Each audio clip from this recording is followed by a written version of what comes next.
Six semester history honours DSCC 15 আধুনিক চীনের ইতিহাস পেপার থেকে একটি প্রশ্ন লিজিন বাণিজ্য শুল্ক এ সম্পর্কে সংক্ষিপ্ত আলোচনার পর এর 5 নম্বরের উত্তরটি তোমাদের সামনে তুলে ধরব। তোমাদের এই পেপারে বেশিরভাগ যে 20 নম্বর এবং 5 নম্বরের টিকা প্রশ্ন তার অ্যান্সার আমি চ্যানেলে আপলোড করে দিয়েছি। এই ভিডিওর ডেসক্রিপশন বক্সে তোমরা সমস্ত প্লেলিস্টের লিঙ্ক পেয়ে যাবে। তো দেখো, এখন আমরা এই ভিডিওতে আলোচনা করব লিজিন বাণিজ্য শুল্ক। এটা চীন দেশে প্রচলিত ছিল এই লিজিন বাণিজ্য শুল্ক অনেক আগে থেকেই। চীনের যারা বণিক শ্রেণী, যারা ব্যবসা বাণিজ্য করতেন, তাদেরকে এই আভ্যন্তরীণ ব্যবসা বাণিজ্যের জন্য এই লিজিন শুল্ক তাদেরকে দিতে হতো। এই শুল্ক আদায় করতেন কারা? গ্রামীণ স্তরে যে জেন্ট্রি শ্রেণী আছে তারাই আদায় করতেন এই লিজিন বাণিজ্য শুল্ক। জেন্ট্রি কারা? এটা আমরা এর আগে সিলেবাসের একেবারে প্রথমেই আমরা পড়েছি যে চীনা রাষ্ট্রকে জেন্ট্রি রাষ্ট্র বলা হয় কেন। কারণ চীনের শিক্ষিত বুদ্ধিজীবী শ্রেণী তারা সরকারি প্রশাসনে যোগ দিতেন এবং এক একটা অঞ্চলে তারা স্থানীয় প্রশাসকে পরিণত হতেন, যাদের আমরা বলি জেন্ট্রি। এই জেন্ট্রিরা স্থানীয় স্তরে যে সমস্ত বণিকরা ব্যবসা করতেন তাদের কাছ থেকে উচ্চ হারে এই লিজিন আদায় করতেন, আর প্রাদেশিক শাসনকর্তারাও লিজিন আদায় করতেন। এখন এই লিজিন যেটা আদায় হতো সেই শুল্ক চীনের রাজ কোষাগারে খুব সামান্য অংশ জমা দেওয়া হতো। বেশিরভাগ এই বাণিজ্য শুল্কের বেশিরভাগ অংশটাই কিন্তু এই স্থানীয় জেন্ট্রিরা এবং প্রাদেশিক শাসকবর্গ তারা কিন্তু এটা লাভ করতেন বা আত্মসাৎ করতেন। এর ফলে কি হয়, চীনে বহুদিন ধরে এই বণিক শ্রেণীর মধ্যে এই লিজিন বাণিজ্য শুল্ককে বাতিল করার জন্য একটা দাবি ওঠে, কিন্তু কোনোভাবেই এই লিজিন বাণিজ্য শুল্ককে বন্ধ করা হয়নি। চীনের রাজ দরবার থেকে এটাকে বন্ধ করে দেওয়া হয়নি। তার একটাই কারণ চীনের সম্রাট বা চীনের কেন্দ্রীয় কর্তৃপক্ষ কখনোই চাননি যে স্থানীয় স্তরে যে উন্নত যে শ্রেণী জেন্ট্রি তাদের স্বার্থ কোনোভাবে ক্ষুণ্ণ হোক, এটা তারা চাননি। এই কারণে অনেক বাধা বিপত্তি, অনেক দাবি দেওয়া সত্ত্বেও এই লিজিন বাণিজ্য শুল্ককে কন্টিনিউ রাখা হয় বা এটাকে বজায় রাখা হয়েছিল। চীনে আমরা জানি যে তুংচি পুনঃস্থাপন হয়। যখন তুংচি পুনঃস্থাপন হয় সেই সময়ও লিজিনকে বাতিল করার অনেক দাবি ওঠে, কিন্তু তা সত্ত্বেও লিজিনকে বাতিল করা হয়নি, বরং কিছু সংস্কার করা হয় লিজিনের ক্ষেত্রে। যেমন প্রতি বছর লিজিন কতটা আদায় করা হচ্ছে তার একটা প্রতিবেদন প্রকাশ করার কথা বলা হয়। লিজিন যারা আদায় করছেন সেই আদায়কারী যদি কোনো অত্যাচার করেন, কোনো দুর্নীতিমূলক অপরাধমূলক কাজ করে থাকেন, তবে তার শাস্তির ব্যবস্থা করা হয়। এছাড়া যে বিভিন্ন প্রদেশের মধ্যে যে লিজিনে ব্যবসা বাণিজ্য হতো, পণ্যের আদান প্রদান হতো, সেক্ষেত্রে লিজিন যাতে কোনো প্রতিবন্ধকতা না তৈরি করতে পারে সেদিকটাকেও কিন্তু দেখা হয়।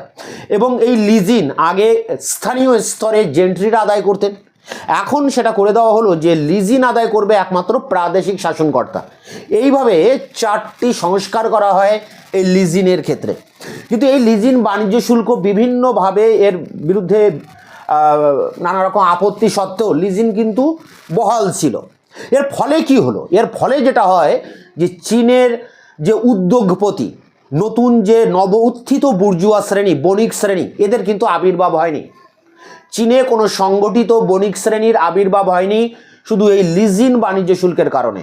তার ফলে দেখা যায় যখন আফিম যুদ্ধের পরবর্তীকালে চীনে পাশ্চাত্য শক্তিবর্গ আধিপত্য স্থাপন করেছিল, সেই সময়ে এই পাশ্চাত্য দেশগুলি England, France, Germany, Austria, America, এরা চীনের উপরে অর্থনৈতিক দিক দিয়ে তারা সাম্রাজ্য স্থাপন করে এবং চীনের অর্থনীতিকে গ্রাস করে। চীনের খুচরো বাজার তারা দখল করে নেয়।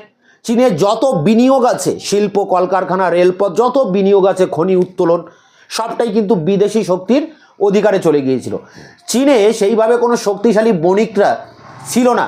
এক কথায় বণিক শ্রেণী গড়ে উঠতে পারেনি। এই লিজিন বাণিজ্যের কারণে বণিক শ্রেণী গড়ে উঠতে পারেনি। ফলে দেখা যায় যে বিদেশি পাশ্চাত্য শক্তিবর্গ চীনের অর্থনীতিকে গ্রাস করে নেয়। চীনের যত পুঁজি বিনিয়োগ হয়েছিল তার বেশিরভাগটাই ছিল কিন্তু এই বিদেশি বণিকদের হাতে। বিদেশি শিল্পপতি, উদ্যোগপতি তারাই চীনে পুঁজি বিনিয়োগ করে। চীনের নিজস্ব কোনো শিল্পপতি বা উদ্যোগপতি গড়ে উঠতে পারেনি যারা এই পুঁজি বিনিয়োগ করতে পারে। তা এটা কেন পারেনি? তার কারণ হচ্ছে দীর্ঘদিন ধরে চলে আসা এই লিজিন বাণিজ্য শুল্কের কারণে বণিকরা ক্ষতিগ্রস্ত হচ্ছিল এবং তাদের মধ্যে স্বাধীন যে বণিক শ্রেণী, নতুন উদ্যোগপতি, শিল্পপতি, পুঁজি বিনিয়োগকারী, এই শ্রেণীর কিন্তু আবির্ভাব চীনে হয়নি, যার ফল চীনকে ভুগতে হয়েছিল একটা সময়। তো এই লিজিন বাণিজ্য শুল্ক আমাদেরকে পড়তে হয়, অনেক সময় টিকা আসে, তোমাদের বেশিরভাগ প্রশ্নের টিকা আমি দিয়ে দিয়েছি অ্যান্সার, এই প্রশ্নটা বাকি ছিল। তো এর উত্তর নিয়ে এবার অন স্ক্রিনে তোমাদের সামনে আলোচনা করছি। What do you mean by leasing? Leasing বলতে কি বোঝো? তুংচি পুনঃপ্রতিষ্ঠার পূর্ব থেকেই চীনের বণিকদের উপর আভ্যন্তরীণ বাণিজ্য শুল্কের বোঝা চাপানো ছিল। এই বাণিজ্য শুল্কের নামই হলো লিজিন। এর ফলে চীনের আভ্যন্তরীণ বাণিজ্যের ক্ষেত্রে যথেষ্ট প্রতিবন্ধকতা ছিল। প্রাদেশিক শাসনকর্তা ও গ্রামীণ জেন্ট্রিদের কাছে এই লিজিন ছিল অত্যন্ত লাভজনক। লিজিন বাবদ রাষ্ট্র যে বিপুল পরিমাণ রাজস্ব আদায় করত, তার একটা বড় অংশ যেত প্রদেশগুলিতে। বিভিন্ন গিল্ড ও বাণিজ্যিক সংস্থা থেকে লিজিন আদায় করতেন জেন্ট্রি শ্রেণীভুক্ত লোকেরা। সুতরাং লিজিন আদায়ের সঙ্গে জেন্ট্রিদের স্বার্থ জড়িত ছিল। পরবর্তীকালে তুংচি পুনঃপ্রতিষ্ঠার রূপকারেরাও চীনের ঐতিহ্যগত বাণিজ্যের উন্নতির ক্ষেত্রে কোনো উল্লেখযোগ্য পদক্ষেপ গ্রহণ করেননি। উপরন্তু বণিকদের উপর ধার্য করের পরিমাণ বাড়ানো হয়েছিল। যদিও লিজিন তুলে দেওয়ার ব্যাপারে তৎকালীন রাজপুরুষদের একাংশ জোরালো দাবি তুলেছিলেন, তথাপি এই শুল্ক বাতিল করা হয়নি। আসলে সমাজের উন্নত শ্রেণীগুলির স্বার্থকে তারা বিঘ্নিত করতে চায়নি। প্যারা করে তবে মনে রাখা দরকার, পুনঃপ্রতিষ্ঠার যুগে লিজিনের প্রশাসনিক ব্যবস্থার উন্নতি করা হয়েছিল। প্রথমত লিজিন আদায় সংক্রান্ত বার্ষিক প্রতিবেদন তৈরি করা শুরু হয়েছিল।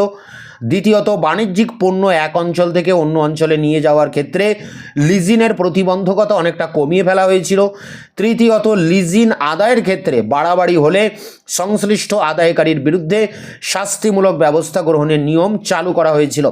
চতুর্থত লিজিন আদায়ের অধিকার গ্রামীণ কর্তৃপক্ষের কাছ থেকে কেড়ে নিয়ে প্রাদেশিক কর্তৃপক্ষের উপর পুরোপুরি হস্তান্তরিত করা হয়েছিল।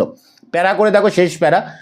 এত কিছু সত্ত্বেও বাণিজ্য শুল্কের আধিক্য বাণিজ্যিক সম্প্রসারণের ক্ষেত্রে বাধা সৃষ্টি করেছিল। তাছাড়া শিল্পের ক্ষেত্রে শ্রম বিভাজন বা উন্নত মানের প্রযুক্তি ব্যবহার সংক্রান্ত কোনো পদক্ষেপ নেওয়া হয়নি। শিল্প পণ্য প্রস্তুতকারকদের রাষ্ট্রের তরফ থেকে কোনো আর্থিক সহযোগিতা বা উৎসাহ দেওয়া হয়নি। পুনঃপ্রতিষ্ঠার রূপকারদের শিল্প উন্নতির প্রতি চরম ঔদাসীন্যের ফলে বাণিজ্যিক সম্প্রসারণ বিঘ্নিত হয়েছিল। বণিকরাও অনেক সময়ই বাণিজ্য শুল্ককে এড়িয়ে যাওয়ার জন্য স্থলপথকে এড়িয়ে জলপথে যাতায়াত করতে থাকে।